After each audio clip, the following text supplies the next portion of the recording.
C'est parce que Dieu est esprit qu'il peut donner son esprit. C'est quand notre Seigneur Jésus fut promu à la vie de l'esprit qu'il devint le Seigneur qui est l'esprit, et qu'il put donner l'esprit de la nouvelle alliance, se communiquer aussi en esprit. Les disciples avaient longtemps connu Jésus sans reconnaître en lui le Seigneur, l'esprit. Paul nous le dit à propos de lui-même.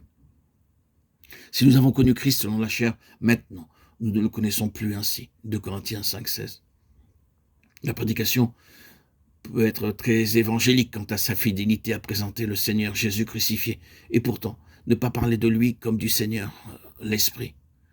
Ce n'est qu'en prêchant cette vérité-là, après l'avoir éprouvée soi-même, qu'on peut recevoir la grâce dont parle ici l'apôtre.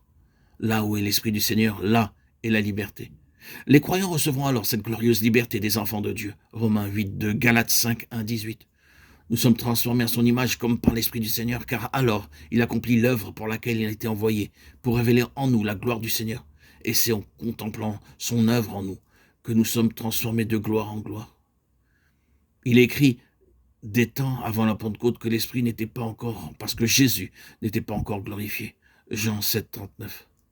Mais quand il fut justifié par l'Esprit et élevé dans la gloire, 1 Timothée 3:16, l'Esprit émana de cette gloire pour venir dans notre cœur, afin qu'en contemplant à visage découvert la gloire du Seigneur, nous fussions transformés à son image. Quelle vocation que celle du ministère de l'Esprit. Présenter la gloire du Seigneur à des rachetés, être employé par son Esprit, à les transformer à son image de gloire. C'est pourquoi, ayant ce ministère, nous ne perdons pas courage. 2 Corinthiens 4:1.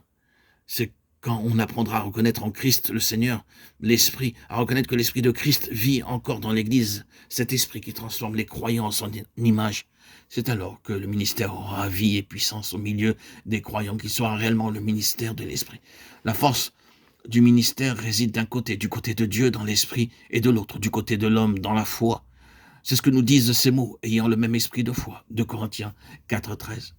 Après avoir exposé dans le chapitre 3 la gloire du ministère de l'Esprit, dans le chapitre 4, 1:6, la gloire de l'évangile qu'il prêche, Paul en vient au vase qui recèle ce trésor. Il s'excuse d'abord de son apparente faiblesse, mais il fait plus encore. Il en expose la signification et la gloire. Il montre que c'est précisément là ce qui fait sa force, parce que notre faiblesse laisse agir sans obstacle la puissance de Dieu. Il en est ainsi, afin que cette grande puissance soit attribuée à Dieu et non pas à nous. 2 Corinthiens 4:7.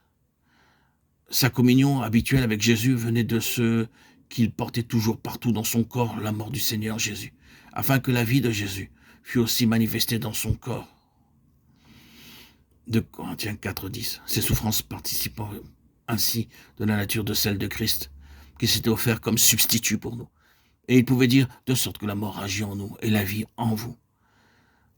Enfin, pour faire connaître quelle est la force qui l'a soutenu à travers de tant de peines et de travaux, il ajoute, mais ayant le même esprit de foi selon qu'il est écrit, j'ai cru, c'est pourquoi j'ai parlé, nous aussi nous croyons, et c'est pourquoi nous parlons, sachant que celui qui a ressuscité le Seigneur Jésus nous ressuscitera aussi par Jésus, nous fera comparaître avec vous. 2 Corinthiens 4:13, 14.